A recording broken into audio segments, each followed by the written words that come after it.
There are a few very useful reports in the system that I would like to quickly show you. Use the Easy Access menu to locate the actual costing folder. From here, select Information System and then Object List. All these reports available here will probably be useful for you at some point. Let's check what we can do with the first report on the list.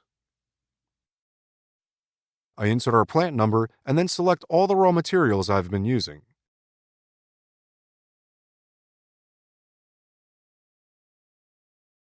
I run the report for the period we have closed.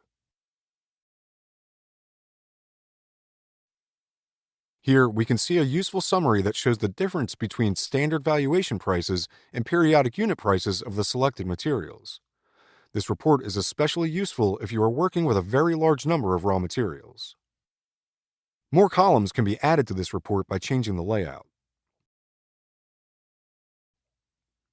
You can add, for example, the total stock value and the total stock quantity.